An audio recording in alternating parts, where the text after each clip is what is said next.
Grip बढ़ गई। अगर मैं इसको यहाँ पे घुमा रही हूँ, अगर मैं इसकी ग्रिप बढ़ाऊंगी तो वो तो इसको टच नहीं कर जाएगी बाहर को, ठीक है। तो इस केस में हम वैल्यू उतनी लेकर चलते हैं, हाँ वो बाहर को और लेंथ बढ़ जाएगी, ठीक है, तो वो एक डिस्टर्बिंग स्ट्रक्चर बनेगा। तो हम एक मिनिमम लेकर चलेंगे इस केस में, जब इस डायरेक्शन में घुमा रहे हैं कि इसके अंदर ही अंदर कंपेंसेट हो जाए, ठीक है। तो वैल्यू को कम क्यों कर रहे हैं, जितना पहली चीज पहले तो ये देखें कि कितनी वैल्यू कंपेंसेट कर रही है हमारी इधर इसके घुमाने पे बाहर को इस डायरेक्शन पे, ठीक है। एंड सेकेंड चीज, यहाँ पे वो सिर्फ इतना घूम रहा था 90 डिग्री, अगर ये बार है 90 डिग्री के केस में वो सिर्फ इतना घूमा, तो हमने यहाँ वाली वैल्यू इसकी बढ़ाई, ठीक है, ताकि क्या हो जाए, इसके अंदर ये मेटल ज्यादा, यहाँ वाला बार ज्यादा इनग्रेस कर जाए। लेकिन 135 के केस में अगर ये बार है, इसको हमने घुमाया, ये इधर को घूमा, इसका पूरा कर्व इधर ज्यादा कर्व हुआ, ठीक है,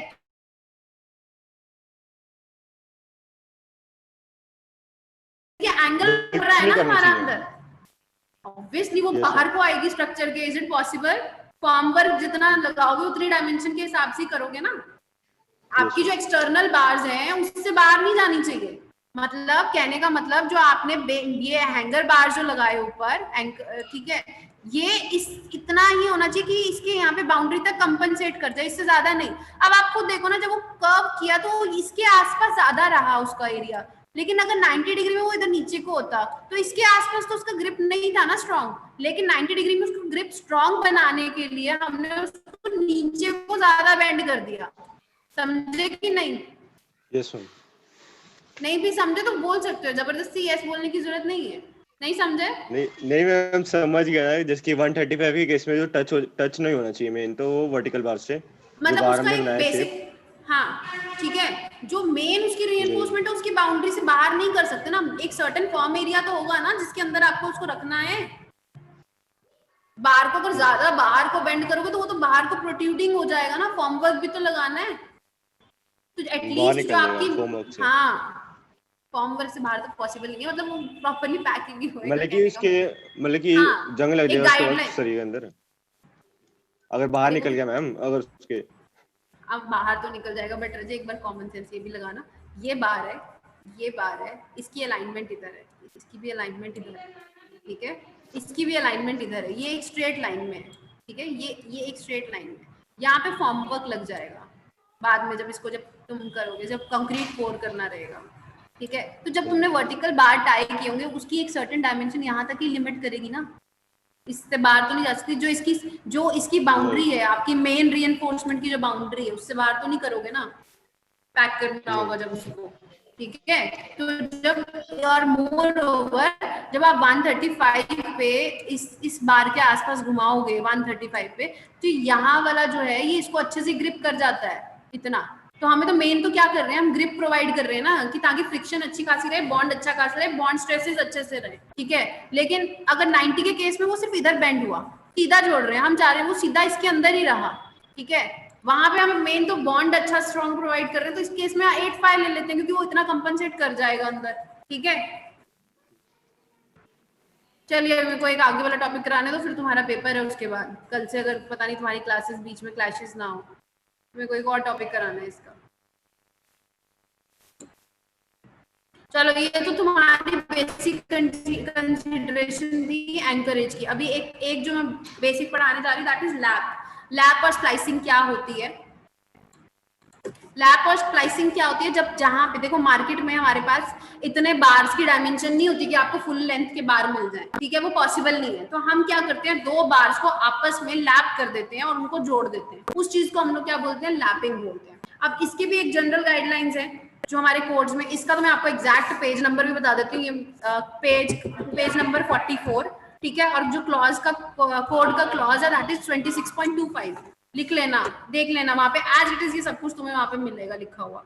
कहने का मतलब पेज नंबर देख लेना, कोड का पेज नंबर 44, पीडीएफ का नहीं, कोड का page number 44 and clause number 26.2.5 IS 456 आप लोगों को जो शेयर किया हुआ उसमें आप लोग ये देख लीजिएगा, ठीक है। वहां पे आप लोगों को लैब की कंसीडरेशंस मिलेगी। अब लैब क्या है, हमारे पास मार्केट में इतने लेंथ के बार्स नहीं अवेलेबल होते, तो हम उसको ऊपर नीचे करके उसको लैब प्रोवाइड कर देते हैं, ठीक है।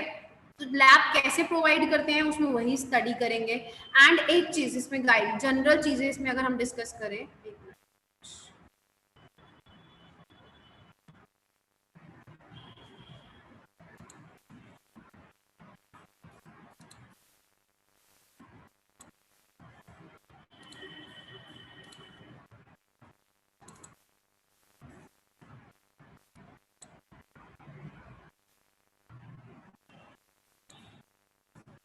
लैब हमारा कहाँ पे यूज होता है बेसिकली, हमें जब रिक्वायर्ड लेंथ चाहिए हम सिर्फ वहीं पे यूज करते हैं लैब को, ठीक है। And lab should be staggered, मतलब कहने का मतलब अगर एक लैब इधर है, ठीक है, अगर दो बार्स को मैं आपस में जोड़ रही हूँ इधर और इधर, इसको हम लोग लैब प्रोवाइड करना कहते हैं। तो अगर एक इधर है तो अगर सामने भी कोई अगर आपने जोड़ा हुआ है तो वो एक दूसरे के सामने नहीं होना चाहिए बिल्कुल, एक बार इधर जोड़ा है एक बार इधर जोड़ा है, ठीक है। अगर जोड़ा है या आपस में लैब प्रोवाइड कर रहे हैं तो ये एक दूसरे के सामने नहीं होना चाहिए, स्टैगर्ड फॉर्म में होने चाहिए, आगे पीछे होने चाहिए, ठीक है। और जहां पे मैक्सिमम टेंशन होगी वहां पे तो ऑलवेज ध्यान रखना है कि लैब शुड बी स्टैगर्ड, ठीक है, जहाँ पे मैक्सिमम टेंशन रहेगी। अब लैब प्रोवाइड कैसे करते हैं उसको देखते हैं।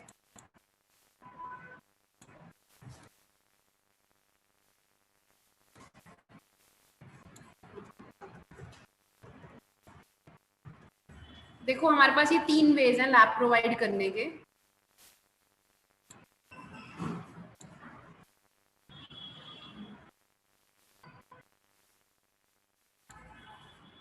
पहला, एक बार इधर से आ रहा है एक बार इधर से आ रहा है, आपस में एक दूसरे के ऊपर सीधा प्लेस कर दिया, ठीक है।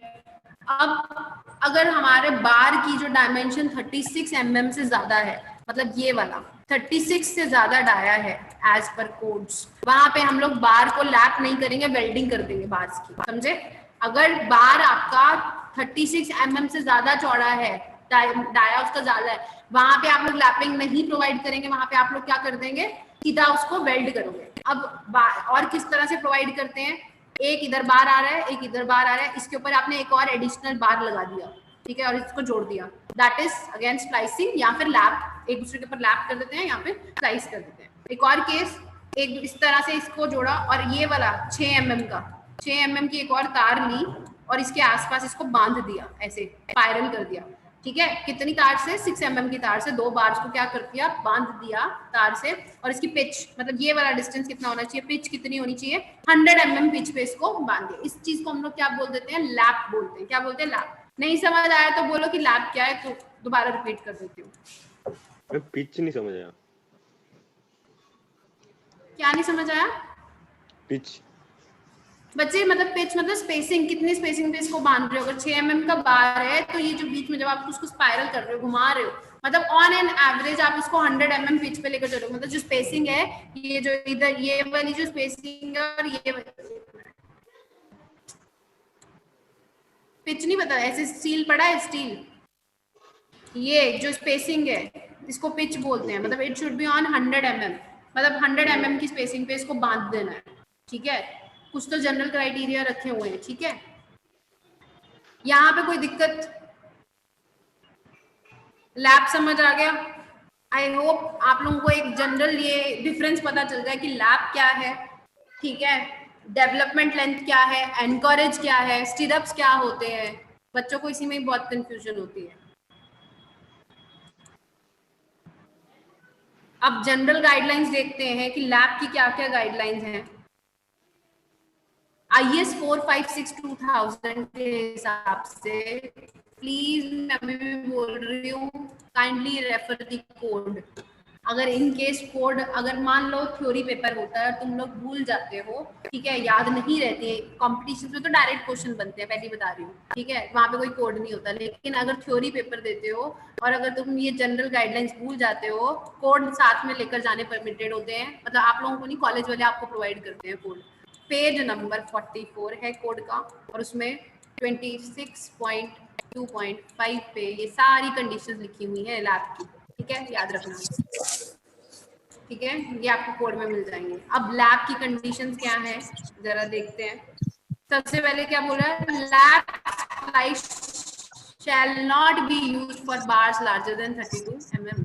इसको 32 को काटना है, ये बुक में गलत लिखा हुआ है, as per your code it is 36 mm, code के हिसाब से ये 36 mm होता है, 32 नहीं होता है, तो इसको चेंज कर लेना। Lap splice shall not be used for bar larger than 36, कह रहा है लैपिंग एक्शन अगर 36 mm से ज्यादा है उस केसेस में नहीं यूज होता है, डाया अगर ज्यादा है वहां पे हम सीधा क्या करते हैं, वेल्डिंग करते हैं। क्या करते हैं, वेल्डिंग करते हैं, ठीक है।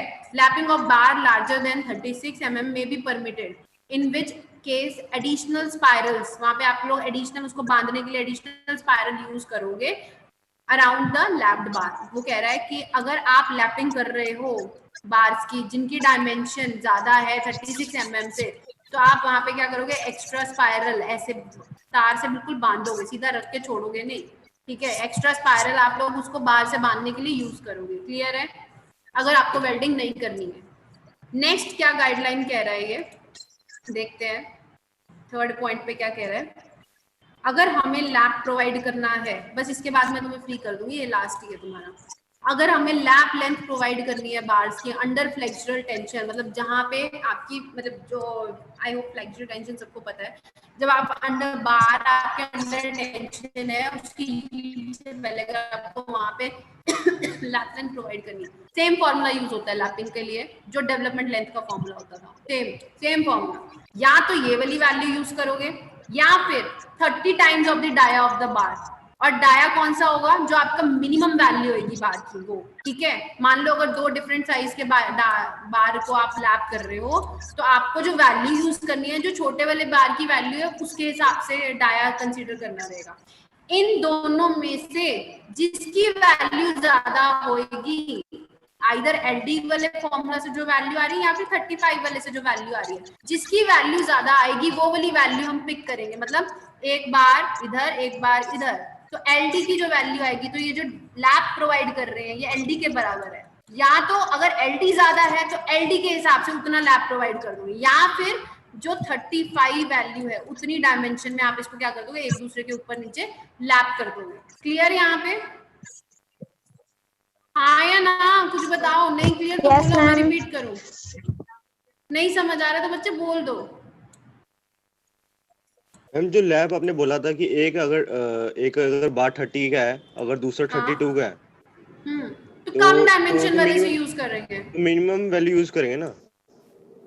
हाँ तो मिनिमम ही तो बोल रही हूँ, तो मिनिमम बार का जो डाया होगा उसको लेकर चलेंगे ना, तभी तो स्टेबिलिटी अटेन करेगी। एक मिनट क्या हो गया?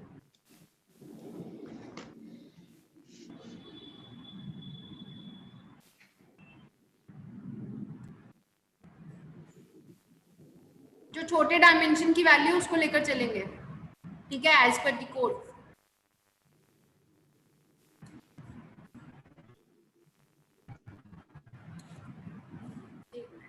नेक्स्ट जो लैप लेंथ है हमारी बार की, ये तो कौन से फ्लेक्चरल टेंशन की बात करी थी। अगर मैं बात करूं, अगर हमारे बार अंदर डायरेक्ट टेंशन है, मतलब डायरेक्ट फोर्स लग रही है और अंदर डायरेक्ट टेंशन है, बिल्कुल टेंशन में अंदर जो फोर्स लग रही है उसी के अंदर बिल्कुल डायरेक्ट टेंशन में है, उस केसेस में the lap length including anchorage value of hooks for bar and, इस केसेस में जो हम लैप प्रोवाइड कर रहे हैं इंक्लूडिंग एंकर, जहाँ पे अगर मान लो बेंड भी कर रहे हैं, वहां पे या तो 2 टाइम्स ऑफ एलडी, एलडी का फॉर्मूला पता है हम लोगों को, या तो 2 टाइम्स ऑफ एलडी या फिर again 30 times of the dia of the bar. इन दोनों में से जो वैल्यू बड़ी वैल्यू आएगी वो वाली वैल्यू को हमने लैप लेंथ डायमेंशन में प्रोवाइड करना है, ठीक है। और क्या कंसिडरेशन है,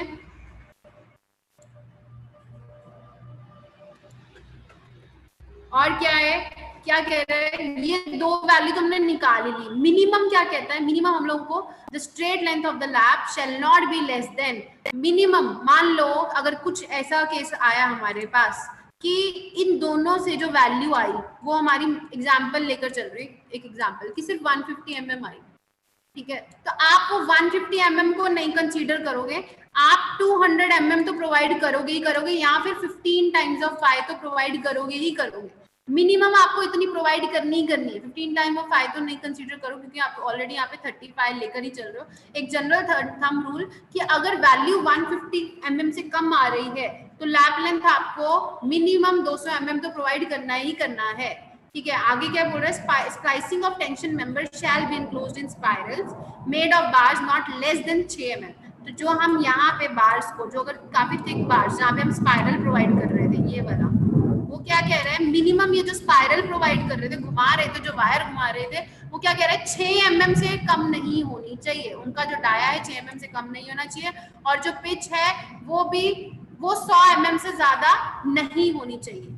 क्लियर है ये कंसिडरेशन? नहीं क्लियर है तो बोलो। यस मैम क्लियर है।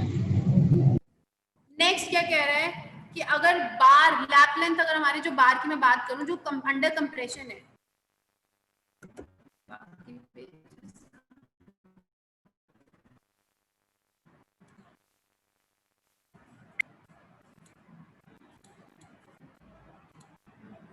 मुझे स्क्रीन तो दिख रही है ना तुम लोगों को?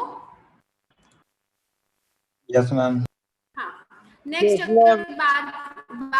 अगर बात करें लैप लेंथ की अंडर कंप्रेशन, किसमें under compression, lap length of bar subject to direct compression हो रही है, तो वहां पे अगेन या तो एलडी या फिर 25 और 4 टाइम्स ऑफ 5, अगेन दोनों में से जो मैक्सिमम वैल्यू होगी उतनी हम लोगों को लैप लेंथ प्रोवाइड करनी है। एग्जाम्पल अगर मैं दूं कि अगर आप लोगों की यहाँ पे लैप लेंथ एलडी से वैल्यू आती है, फॉर एन एग्जाम्पल अगर एलडी से वैल्यू आती है 230, ठीक है, यहाँ से वैल्यू आ रही है 250, तो कौन सी प्रोवाइड करोगे, कितनी लैप लेंथ, 250 mm वाली, ठीक है, जो ज्यादा वैल्यू है वो वाली प्रोवाइड करो, कम वाली नहीं करोगे, क्योंकि ऑब्वियस सी बात है अगर ये 2 बार है, एक ये बार है, तो हमें मैक्सिमम ये इतना डिस्टेंस चाहिए रहेगा बांधने का, मैक्सिमम लैप चाहिए रहेगा, क्यों, तभी तो स्टेबिलिटी होगी। अगर ये मैं कम कर दूंगी ये डिस्टेंस तो क्या होएगा, कम स्टेबिलिटी होएगी, ठीक है। बार जितना ओवरलैप अच्छे से कर रहा है तभी उसकी स्ट्रेंथ अटेन होगी ना। हम क्यों बांध क्यों रहे हैं, क्योंकि स्मॉल लेंथ के बार मार्केट में अवेलेबल होते हैं, हम चाहते हैं कि वो कम में, अगर हम चाहते हैं कि उन स्मॉल को एक साथ जोड़ के हमें अच्छी खासी लेंथ के बार चाहिए, तो हम उनको अच्छे से बांध देते हैं, उसकी वजह से क्या होता है, एक्सियल लोड अच्छे से क्या हो जाता है, ट्रांसमिट हो जाता है, ठीक है, एक बार से दूसरे बार में, उसको बस जो उसको हमने बांधना है वो अच्छे से बांधना है, ठीक है। नेक्स्ट अभी जो आपको बताया था कि अगर हमारे 2 बार्स डिफरेंट डाया के हैं, ठीक है, जैसे कि यहाँ पे केस लिखा है, अगर हमारे डिफरेंट डाया, मतलब अगर एक 22 का है और एक 32 का है, अगर हम उनको ऊपर नीचे स्लाइस करते हैं तो मतलब उनको बांधते हैं, तो उस केसेस में जो लैप लेंथ कैलकुलेट होती है, ठीक है, वो किस बेस पे होगी, on the base of dia of smaller bar, जो स्मॉल बार का डाया होगा उसके हिसाब से भी transmitted at the slice is governed by thinner bar, क्योंकि जो फोर्स हमारी ट्रांसमिट हो रही है स्लाइस सेक्शन करते हैं हम लोग, तो हमें अगर एलडी कैलकुलेट करना है तो हम उसमें डाया कंसीडर करेंगे, छोटे बार को कंसीडर करेंगे, ठीक। Any doubt? यहाँ पे आपका लैब खत्म होता है और आपका एनकरेज, अब बस एक टॉपिक रह गया है, वैसे वो इतना है नहीं लेकिन डिजाइन में यूज होता है, कर्टेलमेंट ऑफ बार, वो हम नेक्स्ट लेक्चर में डिस्कस करेंगे, ठीक है। कोई डाउट होगा you can ask me, you can text me any time, लेकिन हाँ 9 to 5 के बीच में टेक्स्ट किया करो प्लीज, रिक्वेस्ट है। 10 बजे किसी को डाउट आता है तो obviously I will reply in the morning, तो प्लीज एक 9 to 5 के बीच में कॉलेज प्रीमिसेस में कभी भी आप मेरे को मैसेज करके कुछ भी पूछ सकते हो, ठीक है, regarding your subject. Thank you.